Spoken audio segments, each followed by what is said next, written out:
Hello everyone, welcome back to Movie Maniac YouTube channel. तो guys, Marvel वालों ने Thor का ट्रेलर का इंतजार करा के फाइनली मिस मार्वल का ट्रेलर दे दिया है। तो अगर कुछ भी नहीं तो यही सही। तो आज करेंगे इस मूवी की ट्रेलर एनालिसिस, ट्रेलर रिव्यू। तो चलिए आरंभ करते हैं। पहले इंट्रो का मजा लो।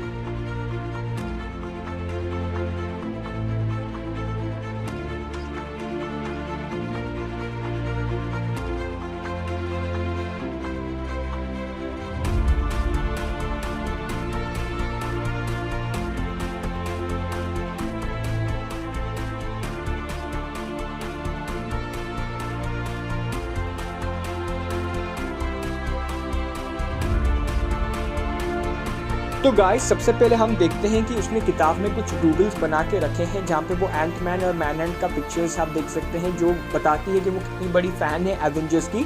साथ ही साथ अगर आप यहाँ पे देखें तो फ्लाइंग स्लॉट्स हैं, जो कुछ ऐसे वैसे डूडल्स नहीं हैं दोस्तों। इनका कॉमिक बुक में हैवी रेफरेंस है, क्योंकि मिस मार्वल के साथ एक फ्लाइंग स्लॉट हमेशा घूमता रहता है, जो उसको बोला जाता है कि आयरन मैन चचा ने ही गिफ्ट किया है। फिर हम देखते हैं एक हिस्ट्री बुक, वर्ल्ड हिस्ट्री की किताब, जहाँ पे फाराओ का पिक्चर मेंशन किया गया है। ये कहीं ना कहीं एक मून नाइट से रेफरेंस है, मून नाइट के साथ लिंक करता है, उसका एक ईस्टर एग है। फिर हम देखते हैं कि उसने एक टी शर्ट कैप्टन मार्वल की पहन रखी है, जहाँ पे उसके स्टूडेंट्स उसको बुली कर रहे हैं। और फिर हमको एक और कैरेक्टर का इंट्रोडक्शन होता है, जिसका नाम माफ कीजिएगा मैं भूल गया। ये चची भी डायरेक्ट कॉमिक बुक से उठाई गई है। बाद में तो उसको बहुत बुली करती है, लेकिन आते समय वो उसकी बेस्ट फ्रेंड भी बन जाती है। ऐसे सिनेरियो को देखते हैं जहाँ पे उसकी मेंटल चेकिंग हो रही है, उसकी काउंसलिंग हो रही है, लेकिन मैडम अपनी ही दुनिया में गुम हो जाती है। और यहाँ पे हम फिर कैरेक्टर को देखते हैं जिसपे सारे स्कूल के लड़कियों का क्रश होता है, और मैडम का भी उसके ऊपर होता है। फिर हम कुछ ऐसे सिनेरियोज देखते हैं जहाँ पे मैडम सोच रही है कि वो सुपर पावर मिलके वो क्या करेगी, और अपनी ही दुनिया में खोई रहती है और मज़े ले रही होती है। तभी हमारे सर चुटकी बजा के सारा मज़ा किड़किड़ा कर देते हैं। मैं एक और कैरेक्टर दिखाया जाता है, इस चचा का भी नाम मैं भूल चुका हूँ, जिसके पास यहाँ पे आप देख सकते हैं कैप्टन मार्वल की कॉस्प्ले कॉस्ट्यूम भी होती है। इसको ये कहा जाता है कि इसकी क्रश होती है यहाँ पे। फिर हम एक और सिनेरियो में देखते हैं जहाँ पे वो प्रेयर कर रही है मॉस में, जो बताती है कि मुस्लिम लड़की है।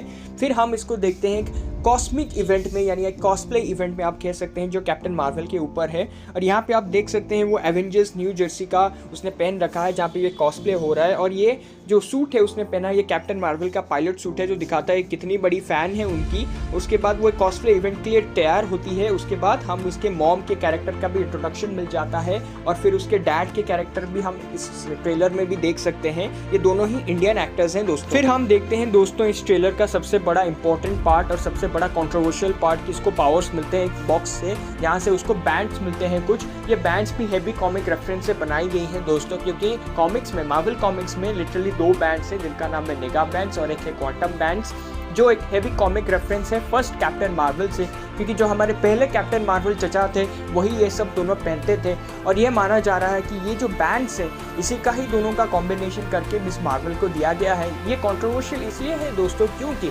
मिस मार्वल जो कॉमिक्स में होती हैं वो पहले से ही इनह्यूमन होती हैं, जिसके पास अलग अलग तरह की पावर होती है, स्ट्रेचिंग से लेकर सब कुछ, जो इसमें मार्वल ने इसको नहीं दिखाया है। इसको स्क्रैप आउट करके उसे as a normal human being दिखाया है।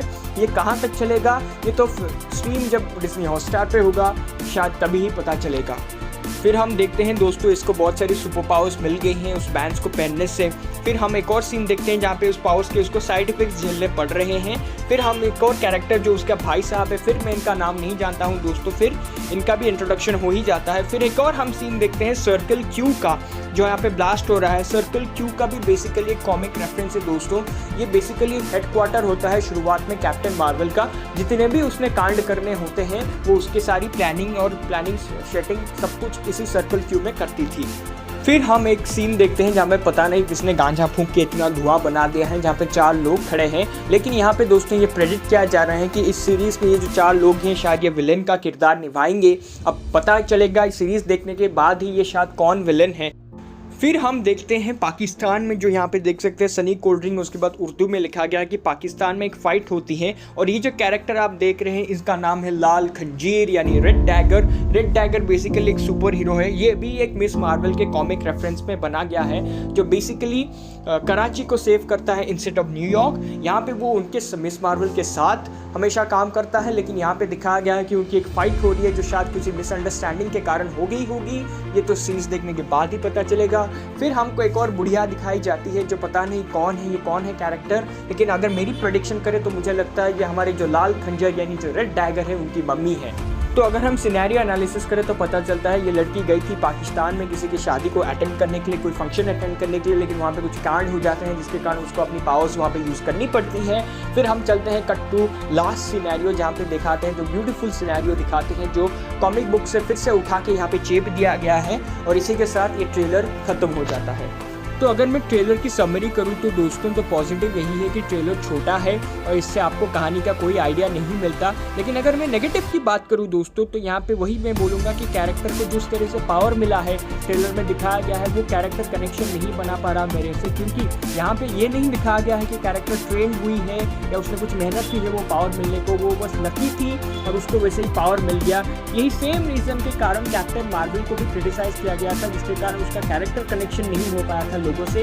हो सकता है कि ये शायद इसके साथ हो, वो तो वक्त ही बताएगा जब ये स्ट्रीम होगा जून 8 को, क्या ये सही है या नहीं। होपफुली मैं गलत हूँ। यही था इस ट्रेलर रिव्यू का एनालिसिस दोस्तों, होपफुली आपको पसंद आएगा। तब तक के लिए गुड बाय एंड जय हिंद।